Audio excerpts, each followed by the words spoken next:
Ang bidyong ito ay ipinadala naman sa atin ng isa sa ating mga viewers na tumangging magpakilala at mula naman ito sa isang Pinoy na TikTok user na nagngangalang Ryan Bugayong. Kuha ang bidyong ito sa loob ng isang SM branch noong 2023, isang gabi matapos na mapansin ng mga guard ang animoy mga bakas ng paa ng tila isang tao na pumasok sa loob ng isa sa mga establishmento. Ano ba ito kailan? Ano? Hindi bakas yung paa.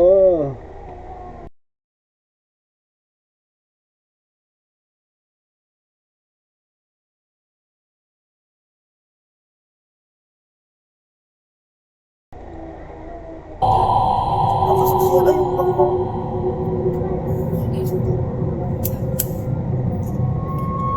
Nakalak yan, di ba?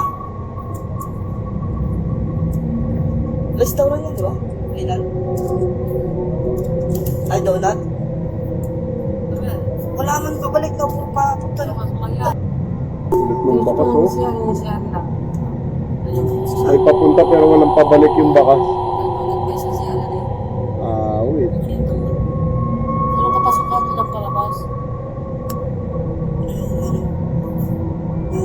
Wala naman tao dun, di ba? Ayun yung nagkaroon yan, di ba? Baka nabulabog sila sa ingay, no? Sa ingay kanina, no?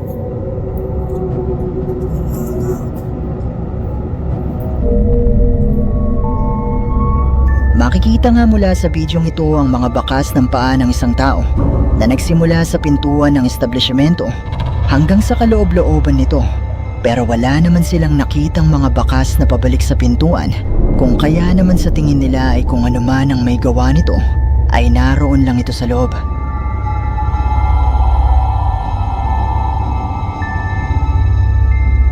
Naniniwala sila na posibleng isang multo ang may gawa ng mga bakas ng paa na ito, lalo pat nakalak na di umano ang establishmento nung mga oras na ito at imposibleng may tao na makapasok dito. Pero posible nga kaya na isang multo ang may gawa ng bakas na ito. Multo yan, multo yan. Malaya kayong i-comment sa ibaba ang inyong mga opinyon.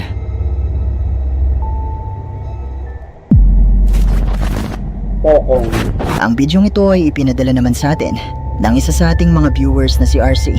At mula naman di umano ito sa isang TikTok user na hindi na niya maalala ang pangalan.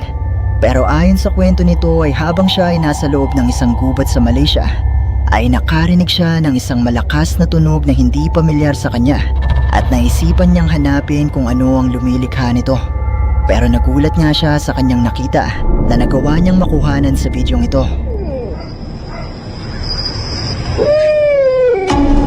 Ito yan. Traktirado rin eh.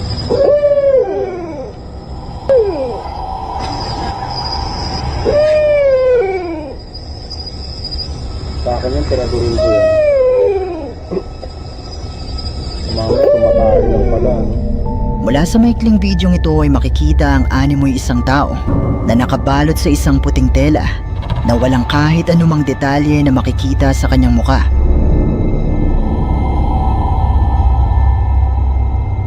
Oh! Walang mukha eh oh.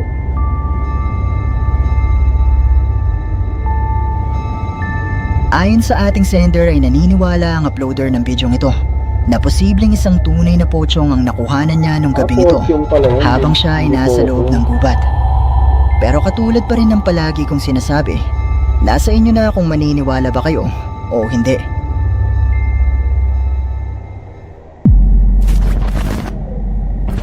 May isang TikTok user na nagngangalang Amoroso ang nagbabahagi ng mga video sa kanyang TikTok account tungkol sa kanilang mga nakapangingilabot na karanasan sa loob ng kanilang tahanan na ginagambala di umano ng isang witch o bruha.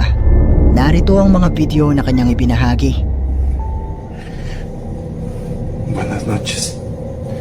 Estoy jugando Xbox.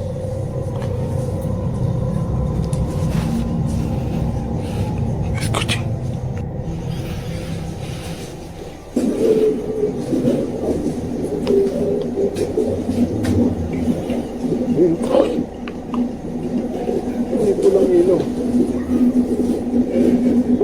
ilaw. Lira ka. Ayun, gumalaw tuloy. Nawala yung ilaw.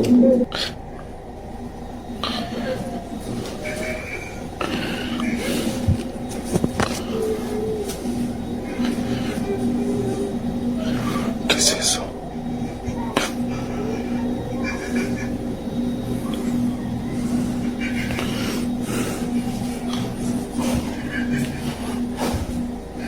Son casi las 3 de la mañana.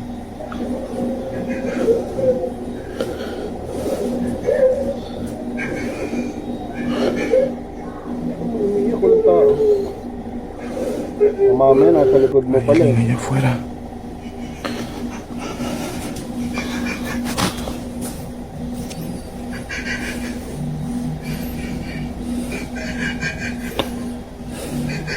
Nasa likod mo na.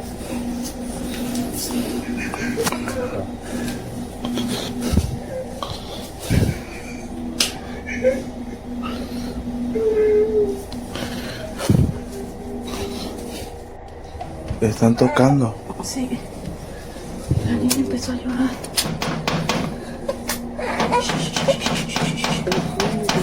Ya no haga mucho ruido para ver quién es. No prendas. So, pagka ganyan bahay, Como rápido. Ay, está bien inquieta, ¿verdad? Nakakot yan. Ya son casi las 3 de la mañana. Hindi ko nakakatok.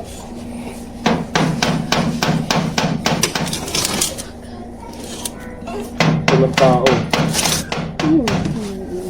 Lock pala na ano. No se ve. Voy a abrir, bro. Come on, God.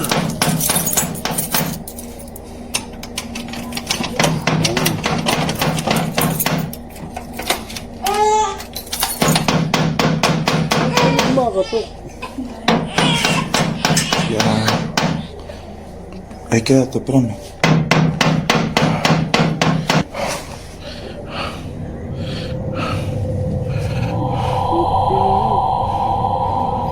Wala bigla. No hay nadie. No hay nadie, no hay nadie. No, voy otra vez.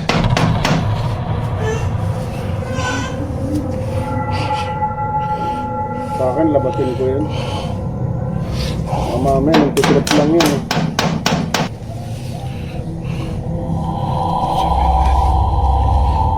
Así menos. Hindi makita. Nagumpisa niyang maidokumento ang mga tila boses at mga pagkatok ng mistulang isang tao mula sa labas ng kanilang tahanan. Pero sa tuwing sumisilip naman siya mula sa pintuan, ay wala naman siyang nakikitang tao na naroon. Pero makalipas ang ilang araw ay meron ng nahagip na kakaiba, ang CCTV ng kanilang bahay. Yan. Sí, mira, quiero que observes bien este video y me digas qué te parece. Puede ser cualquier cosa, pudo ser una persona. Observa los movimientos de mi hija de 4 meses. Miren, ahí está observando, Ahí, ahí ¿no? se asomó. Vean eso. Nagpakita. Vean lo extraño que el color de piel que tiene eso, vean. Y mi hija ahí está alterada y si se dan cuenta, no deja de mirar hacia el portón. Vean, mi hija está mirándolo. Ahí se volteó y eso se desvaneció. Mula sa kuhang ito ng kanilang CCTV, makikita mula sa labas ng kanilang gate ang paglitaw ng isang imahe ng animoy isang tao na sumisilip sa kanyang anak at asawa.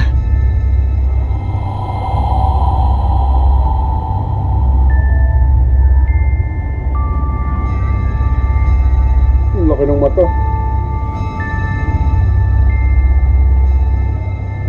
Ayon sa mga comments sa bidyong ito, ay posible di umano na ito ay isang bruha na ang pakay di umano ay kunin ang kanilang 4 na buwang anak na siyang pinaniniwalaan din naman ni Amoroso.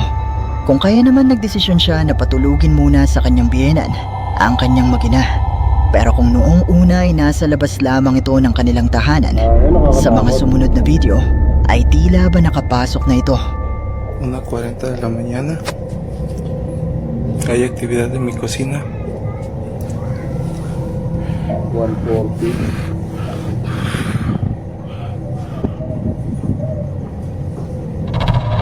Oh my God. Ang lapit. Rich yan eh. Qué fuerte.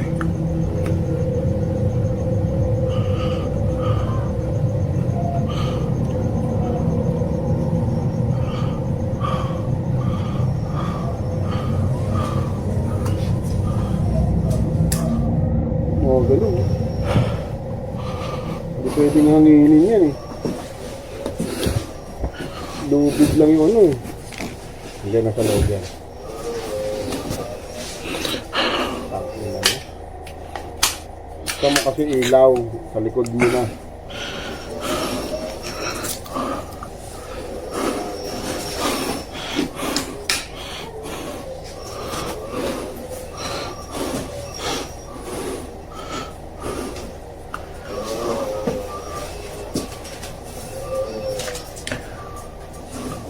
Mayroon kang dalang martilyo pag gagawin. Ayos na. Nakakakaba.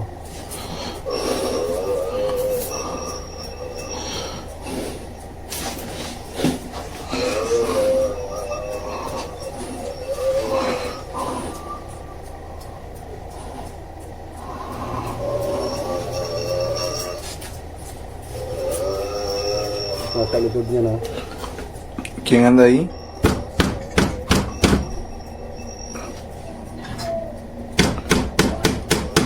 ¿Quién es?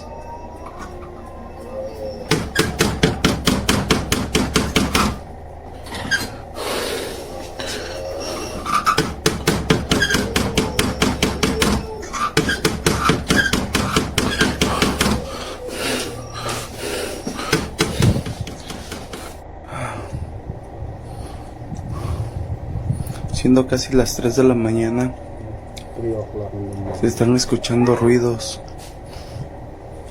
en la parte de abajo de la casa.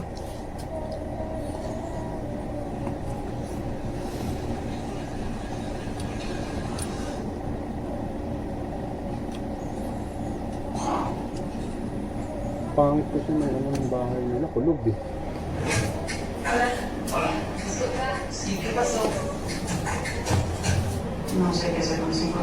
Buenas noches.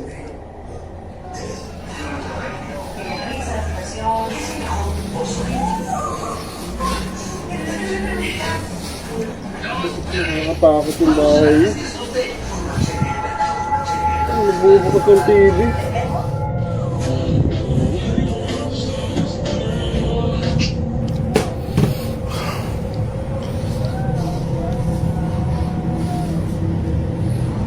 Cada vez empeora más esto.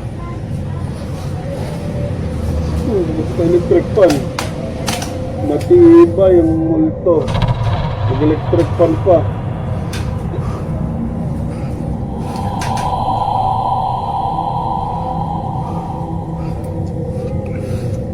Sea lo que seas, no perteneces aquí. No sé qué quieres. Vete de aquí, por favor.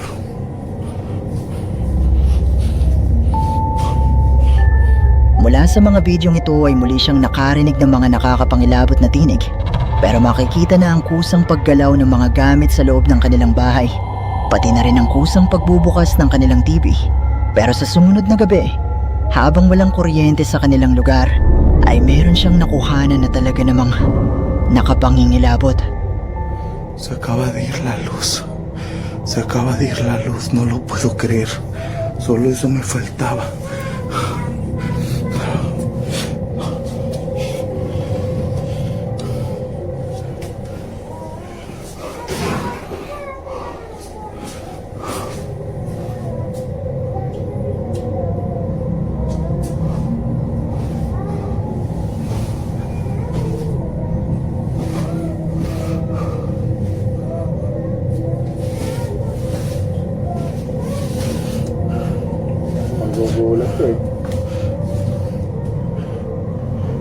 Magugulat.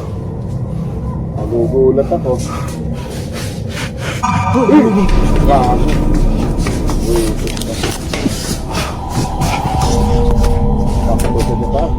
Nakarinig siya ng mga ingay mula sa ibaba ng kanilang bahay at sa kanyang pagbaba ay nakita niya mula sa tumba-tumbang ito ang isang itim na figura na animoy isang tao.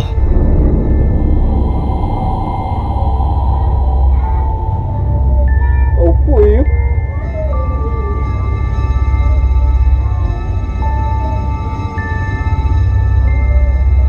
Wisit yun, no? Dapat binato mo yun ng martilyo. Naniniwala ang kanyang viewers na posibleng ito na ang di umano'y bruha na gustong kuhanin ang kanilang anak at mabuti na lamang ay wala ang kanyang magina nung gabing ito.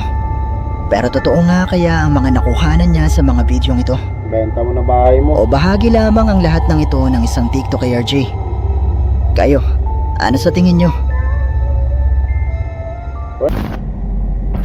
Ang mga bidyong inyong mapapanood ay mula naman kay TikTok user, Loki.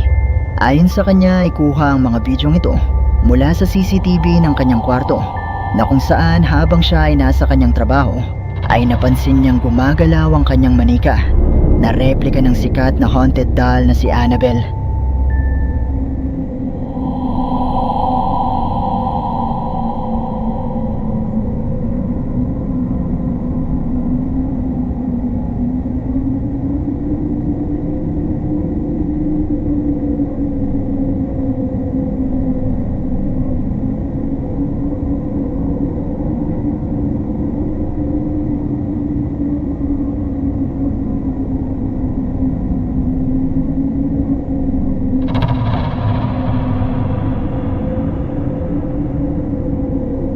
Tuloy ng pusa. Galaw ka ng galaw, ha?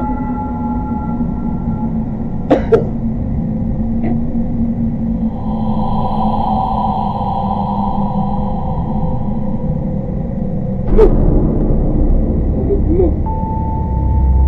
Mula sa unang video ay makikita ang paggalaw ng manika na tila ba iniaangat ang kamay na napansin din naman ng alagang pusa ni Luke hanggang sa nalaglag na nga ang manika sa kanyang kinalalagyan.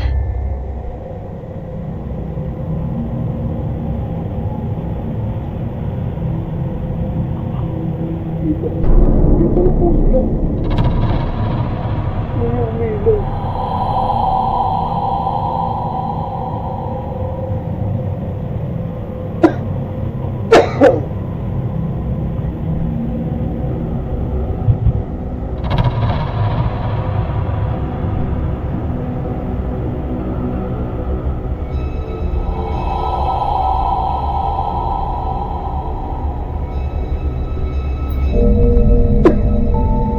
Sa ikalawang bidyong ito ay makikita naman ang pagpapatay sindi ng ilaw na ito na ayon kay Luke ay hindi normal na nangyayari at sa kanyang palagay ay posibleng ang kanyang manika ang gumagawa nito na muli namang makikita sa bidyong ito na gumagalaw.